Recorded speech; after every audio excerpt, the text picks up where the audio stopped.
Thursday, November 8th.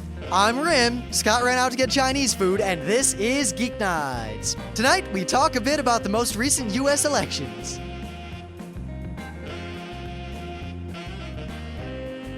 Let's do this. Woman, it's cold today. You can always tell what season it is in the northern hemisphere. Well, in the Geek House. Yes, by how we open the show. Well, you see, people have pointed this out, and we kind of realized it long after, but ever since we saw NASA, coupled with that one Family Guy that for whatever reason just stuck in our heads. Warm today. Warm yesterday. Even warmer today. Woman, space is one cold... Yeah, though it's cold. I get up. It's pretty much, I mean, like, you know, not Eskimos, but Inuit, they have like 100 zillion words for snow because there are many different, you know, varieties of snow. The snow's sticking more, they have a different word. If it's sticking less, they have a different word. If it's clumpy, different word, right? But for us, we've pretty much boiled down weather entirely down to two things. Woman and warm today. Warm yesterday. It's pretty much the only two kinds of weather we can have. It was annoying, though. I get up, go to my car, and I see frost all over it. Yeah, it was quite frosty. I had to warm the car up a bit. Maybe I'll get a remote starter. I don't know. Those aren't the greatest. I know. That's why I'm thinking about not getting one. But it's I don't know. I remember at RIT, I used to go out, start my car, just leave it there unlocked and running next to the 8 other cars that were doing the same thing, go back into my apartment, take a shower, get dressed, and then go to my car. It was a good plan because it totally melted off the whole car. I mean, the car is like a fire in an engine. The thing is, it's so cold, it takes a while for that fire to actually warm up this giant car made of metal. That's a way to impress little kids when you're driving in a car. Just explain to them that the engine is thousands upon thousands of controlled explosions every minute. Yep. That kind of fascinated me as a little kid. Yeah. I was like, how come the fire's not killing me over here? Yeah. All right, let's just get to the chase. It's short week. We're trying to catch up on the fact that we've been going along for the past, 7 months. And also the Libsyn filling up. We're gonna upgrade it, but until we do, are we gonna? Probably. We can't afford a graphic designer, but we'll upgrade the Libsyn. Because Libsyn costs nothing. That's why there's no excuse not to use it. All right.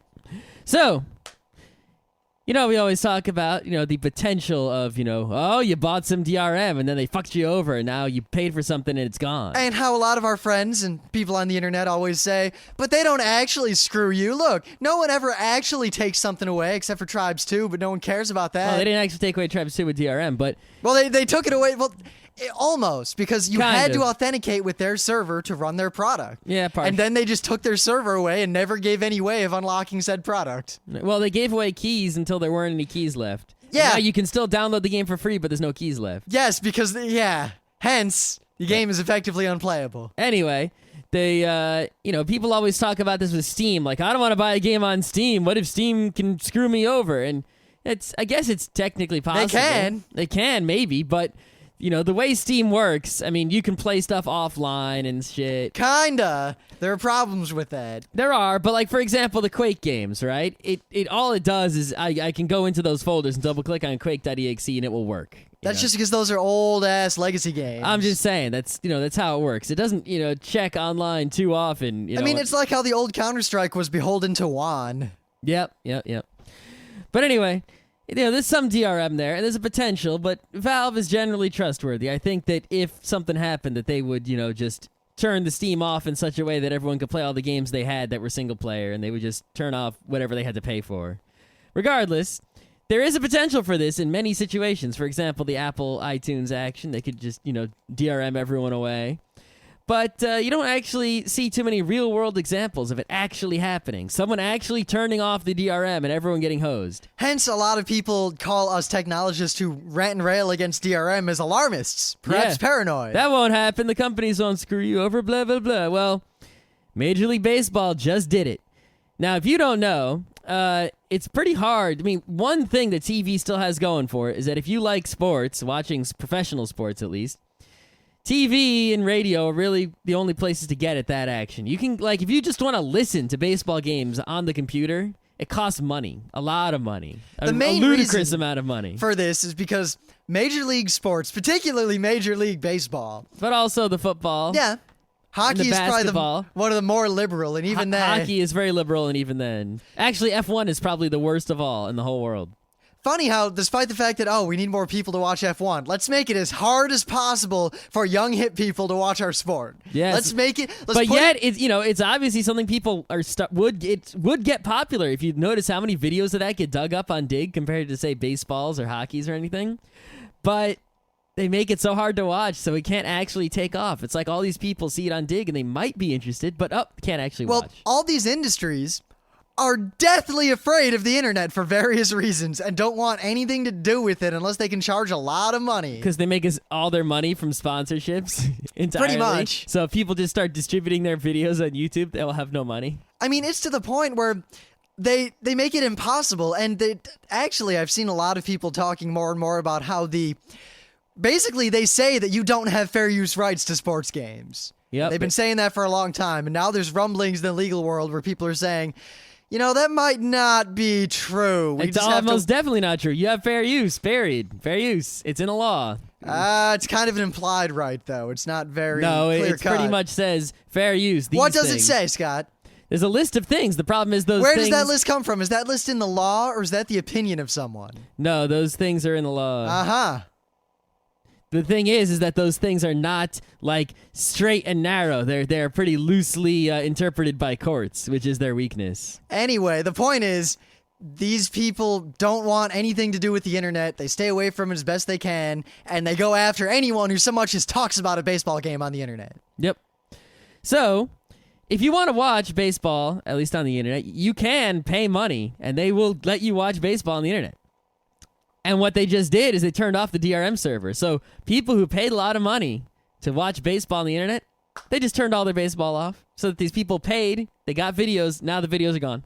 Now, the argument that they made was that, you only paid for one viewing anyway. We were just graciously letting you watch more than one. So you didn't lose anything when we turned off all the access to every video you'd ever purchased. Yeah. Google did this actually before when they were selling videos on Google Video. Before, they stopped doing that, and they turned it all off, and then they said, all right, everyone, here's your money back, But Major League Baseball, not quite so honorable. Nope.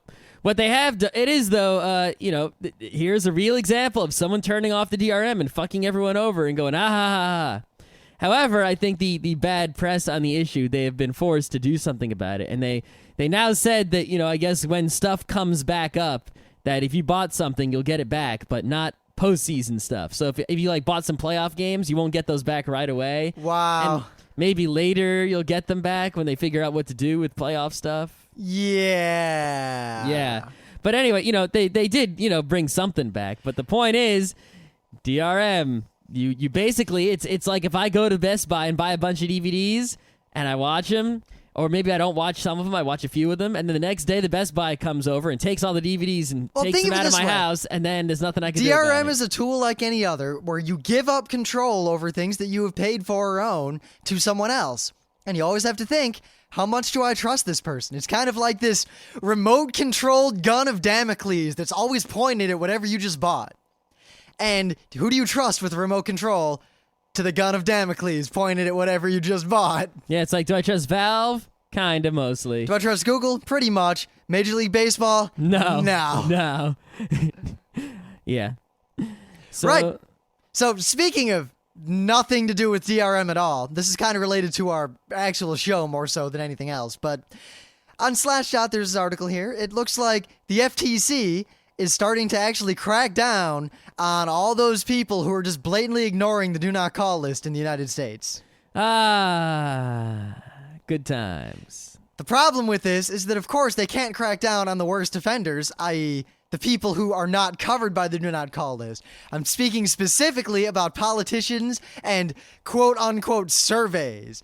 Now, remember... charities, right? Or charities are just as bad, God. There are certain people who are allowed to call the people on the do not call list, and it just shouldn't be anybody. No one should be allowed to call. See, on one hand, I understand the argument for the politicians, because the argument is, if you're a politician, you should always have the right to contact in any way that you can your constituents.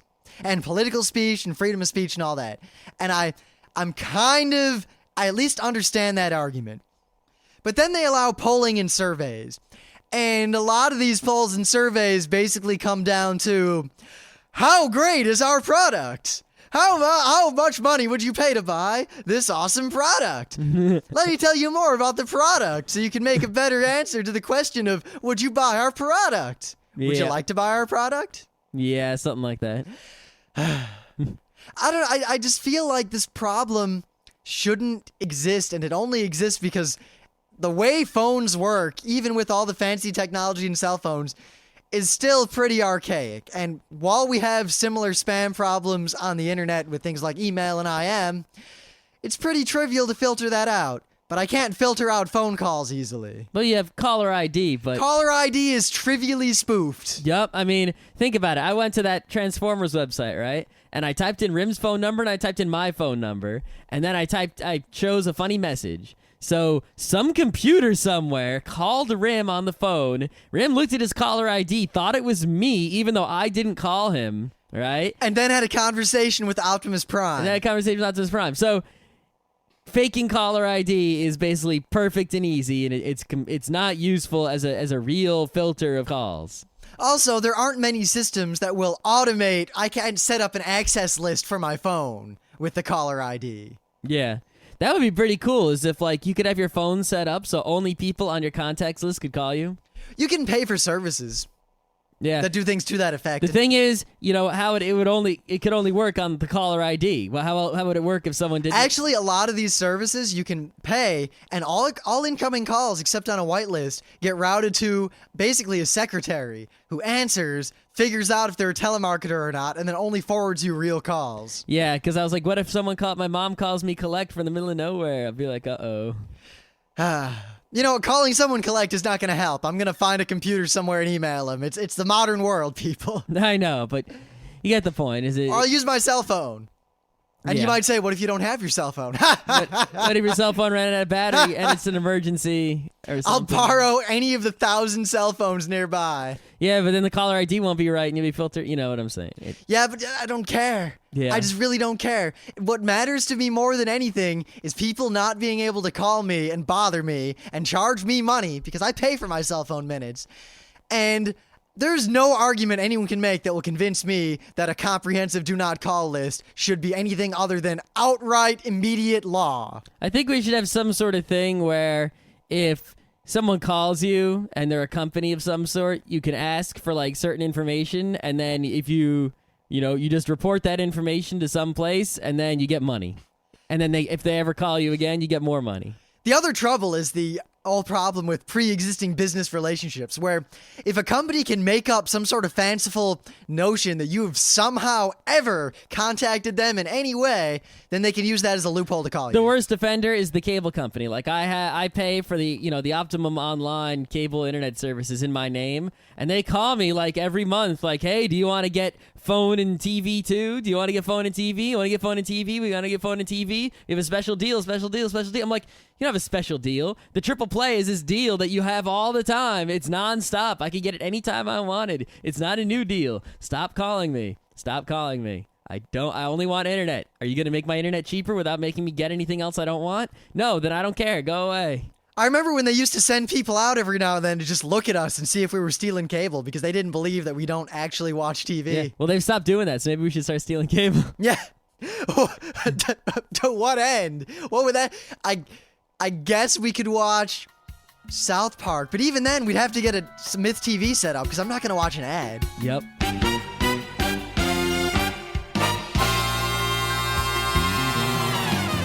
Things of the day.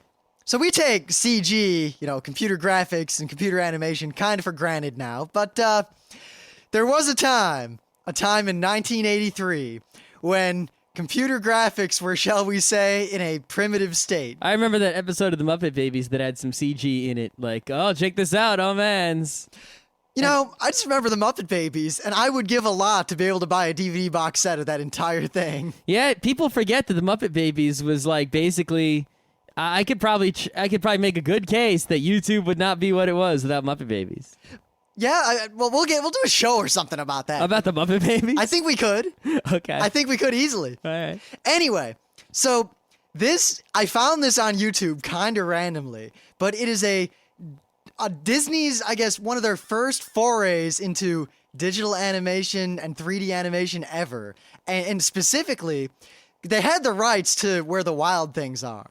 I don't think they have those rights anymore. But I back have a feeling. then they did, and they couldn't, like, they never did anything with it, except they used the characters just because that was what they wanted to use, and they made a little animation, and then they tried to integrate it with this 3D computer animated world. Mm-hmm. And this is that original primitive clip.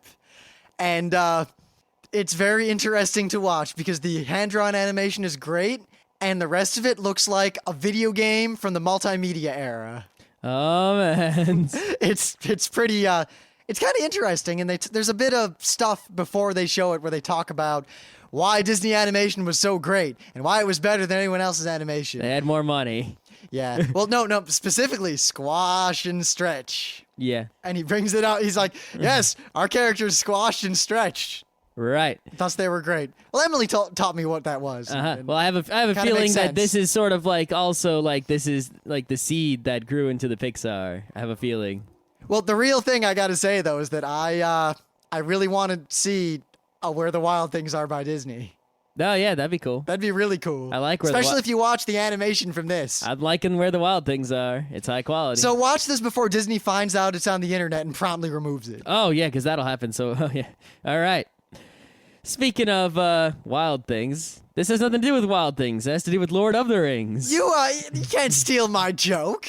It's my shtick to say, speaking of blah, and then say something unrelated. Well, I rhymed. Barely. Wings, things, rings. That was weak. Anyway, you know origami. You know, you make a little paper crane, you make a little spider. You've seen some good origamis on the internet. Yeah, I've seen a few. This is the best origamis I've ever seen on the internet. This is so good. I would feel that it was fake, except I just have this impression that no, that guy's just that dedicated to paper folding. This is for real. Hey, check this out. You got a Gandalf. I mean, that's what it looks like. It looks like a Gandalf, a Gimli, and a Legolas made out of each one made out of a single square piece of paper. Now keep that in your mind. A single folded sheet of square paper. Probably a really big piece of paper, but hey, just one piece of paper. And look at these things. I mean, they're almost as impressive as Lord of the Rings on the go. I just had to bring that up. Yeah. Check this stuff out, and maybe, I don't know, maybe seeing this will encourage you to become an origami master. You know, I'm awful at origami. I am also awful at origami. I can't even make the stupid crane. I tried a lot. In fact, in 4th grade, we were all making paper cranes for, there was something, I don't even remember what the deal was, but we were sending them to Japan. I think it was actually on the anniversary of Hiroshima or something. Like, it was some big, all the Catholic schools were doing it. But I failed at making even a single one. I can barely make a paper airplane. The nuns actually rejected the few attempts I'd made and didn't send them. No. Because they were that bad. Wow. I felt bad as a kid about that, actually. Yeah. I just kind of accepted it. Hey, at least they were better than my handwriting.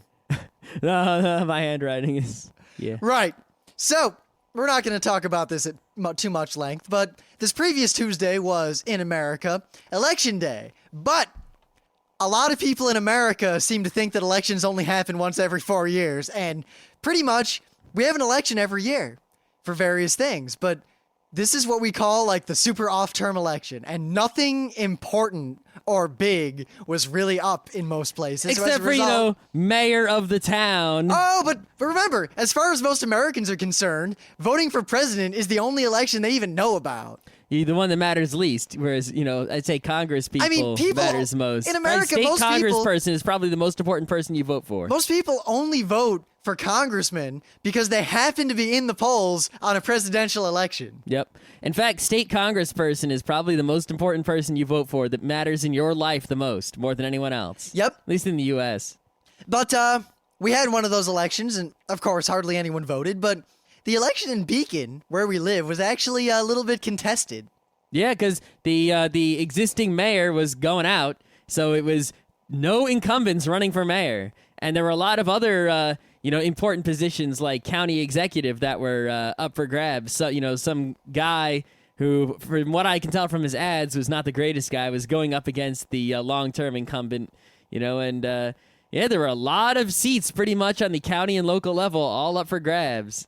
Now, Scott and I, because, I'm more politically minded than Scott, I'd say, but even he agreed that we can't really shit talk about, the government blah, if we don't get active locally. And we don't, pay attention to what's going on locally, make informed decisions, actually at least vote and care why we're voting and not just only vote for presidents and Congress people. Yep. So we endeavored to find out as much as we could about all the candidates and all the positions locally and in the county and the city and everything. And then actually, there was one thing I could have done that I didn't do, and that was the local newspaper had videos and interviews with all the candidates, and I was going to watch them, and then I didn't. I tried to watch them. Mm-hmm. There's a word for it. I believe the word is boring. I believe the sentence would be they didn't say anything that wasn't in their ads. I watched one, and I didn't bother. Oh, well. But we endeavored to find out everything we could and vote as informed citizens. And that's where the trouble began. It seems that the only way we could find out about their positions was from the ads they sent us. So, all right, once we accepted that fact, fine. We'll vote solely based on what these people have said they're going to do. We will trust what they are saying they're going to do. Well, what they said they're going to do is nothing. Nothing. They didn't say anything. You pick up the ads, and it's like, okay, I pick up one ad. They'd always say things like, I am an advocate of an open government, an active government, a government that's transparent and that'll do what the people want. We need change. We need things to be better than they were before. Yeah, it's like I pick up one ad for county executive and the other ad for county executive. The two different guys, right? One guy says, I'm going to keep taxes low. The other guy says, I'm going to lower taxes. Great. What's my choice? What choice do I have? What if I want to raise taxes? I have no one to vote for. And that's the problem. I do want to raise taxes. I've decided Mostly because I don't pay them directly. Well, it's not just that. I mean, this area actually, all right, little bit of history. In New York State, there is often the kind of conflict between New York City, which is the majority of the population of the entire state, and the entire rest of the state. Yep. In terms of the fact that generally New York City kind of funds development everywhere else in New York State, and like roads. But at the same time, everywhere else in the state provides food and water for the city. Even though New York could probably just buy it off from China if they wanted. Probably, but then we'd get much shittier food and shittier water. But the thing is, New York City has the best tap water. I mean, I'm not saying, New York City shouldn't subsidize these things. I'm just saying that New York City kind of does. And the economy of New York City and the taxes in New York tend to be distributed. This is why New York works, is because you have one city, one big city, and you have some other cities, but not so many, and they're not really that big. Well, considering that, I think Yonkers is the second biggest city. Yeah, and you've got a whole lot of just open land that's not really city, that's more rural, that basically powers all the city. I mean, we've got big cities at the other end of the state, but they're so far away that I'm not going to get... Yeah, and Buffalo, really not much of a city compared to, I don't know, Manhattan. Compared to the Bronx. Yeah. That's just because New York City is a gigantic monster. That's beside the point. Rawr. But the politics of New York State tend to oscillate between two states, two conditions. Either they're taking money from the city and throwing it furiously into improvement projects in the state, or they're trying to cut those programs as fast as they can because they think they need to send that money back to New York City.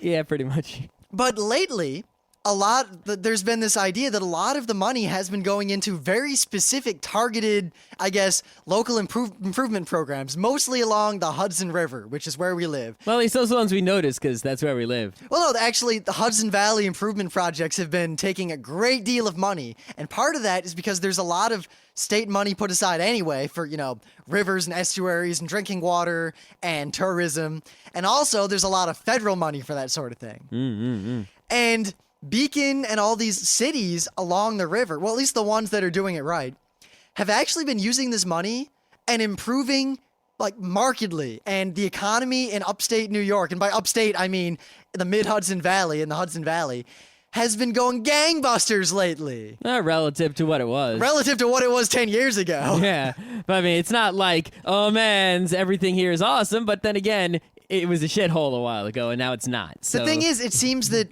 in this area, the increase of civil services and basic, city services has been very pointedly improving the economy. It has indeed. And I am of the mind that we should spend more money to improve local infrastructure while we currently have the money and the liberty to do so. Yeah, and while I live here.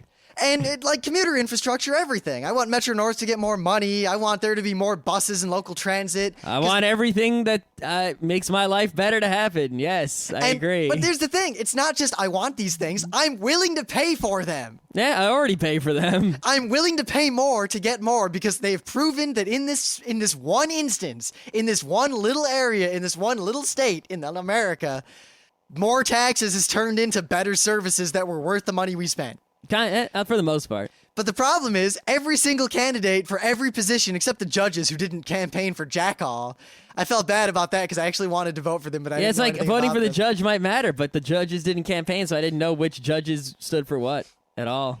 But there was no candidate that advocated anything like that.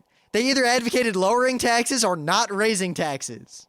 Wow, there's a big difference. And on every other issue, they were silent. Like, literally, there was nothing to differentiate candidates other than one was a really old man and one was a slightly less old man with slightly worse policies. And by worse policies, I mean he wanted to lower taxes instead of not raising them. Yeah, there was really no way. I mean, it's like, in a much smaller town, I could maybe know these people, and be able, or if I was, not a commuter and I was actually able to participate in the town. Because that's the thing.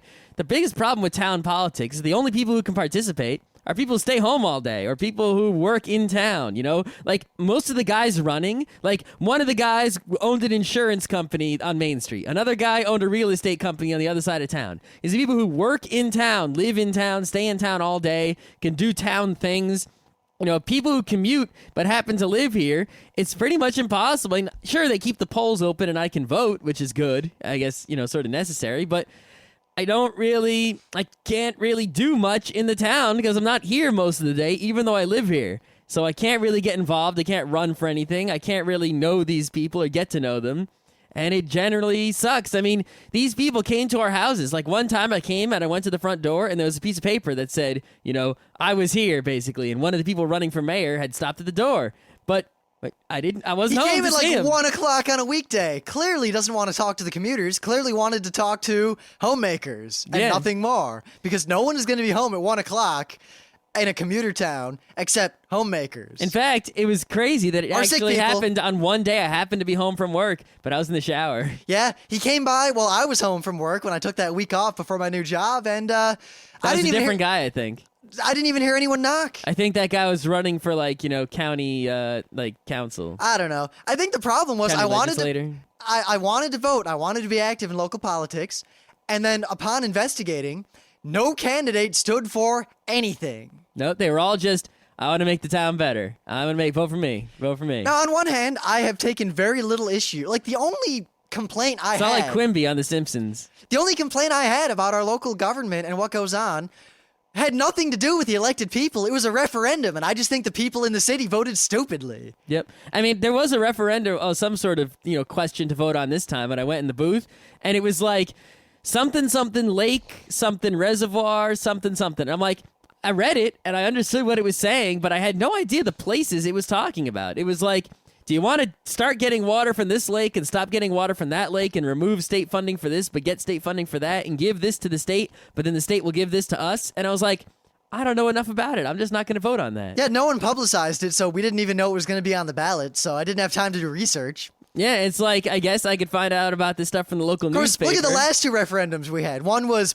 should we raise taxes and then make Metro North and, New York City Transit super big in the state? And everyone said, no, God, no. Even though I said yes. We're probably the only two people who said yes. Maybe. I mean, I could find out this local paper, but I had to pay money to find out what's going on in my town. And the other one was, let's spend millions of taxpayer money to buy land that people are trying to put houses on and not let them put houses on it because we don't want too many people to move to our city. I want more things here. More things is better. Things. I like things. I like people. I want more people here. You don't like people. You hate people. You do nothing but complain about people. Yeah, but I want more of them. That must be your DNA, Apollo's song. Maybe. But, a town with more people means more demand for services, which means more services. And also more people means a greater variety of services, and then competition over that market, which means better services. Yep. I mean, the biggest problem in Beacon, I mean, here's the real problem. Well, not a problem. Biggest I think problem it's in actually Beacon, good. no grocery store. I was going to say that, but Beacon's doing great. The thing is, regardless of the fact that these people, like, there was no reason for me to vote for one person over the other, Beacon's been generally getting better. So I'm not angry to the point of I should run for an office or actually do something risky to try to change things or be super loud about anything.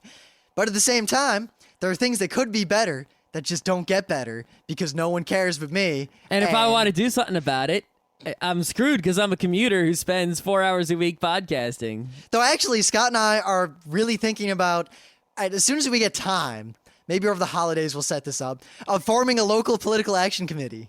Maybe. We'll see. Designed specifically for commuters, and we'll advertise at the train station, and then basically all we want to do is get a list of, I guess, grievances and desires from all the commuters in the city, and then present that to the city government in a, like here are the top 3 priorities for commuters. There are this many of us. We'll vote in a block. All right. I think I kind of want to end this now because I can get food and eat, and we got to keep it short. Oh, yeah. But in general, I think the thing is, ideally, local politics are cool, and having a federated government is awesome, and we want to be involved, and we want to be active in controlling the destiny of our town and the quality of our lives and the place that we live. But it's incredibly just kind of crappy, and it's not really. I'll end on this because this is the important thing. Other than a little tidbit, a lot of people have told me this over the years, but now I've seen it firsthand.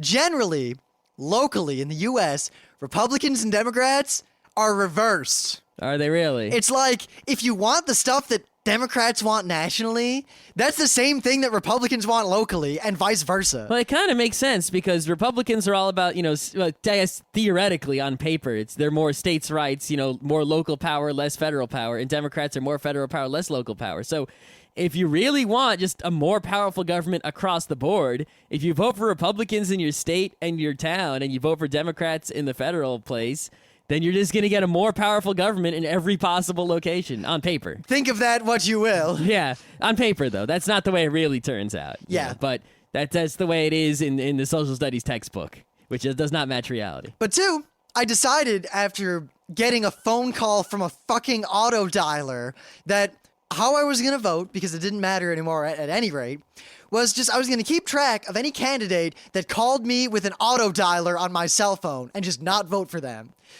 And by the time the election came, every single candidate for every single office except the judges had called me with an auto dialer and left some stupid message. Yep. Mostly telling me about how bad the other candidate was. Yep, I went into the voting booth. I clicked one box for one guy that I remembered, and then I pulled the lever. I voted one vote for one guy, and that was it. I went and I was going to do a protest vote. Either I was going to write in myself or I was going to vote for no one. Just pull the lever and pull the lever again? But the reason I didn't was by the time I got there was like a half-hour line to vote, and I wasn't going to stand there for a half hour to do nothing. No, I wasn't going to do that either. So I went home. Yeah, I there wasn't a line when I went. I just went, pulled the lever, click, pulled the lever. But yeah, that's it. I actually spent a minute in there reading the stupid referendum that I didn't vote on.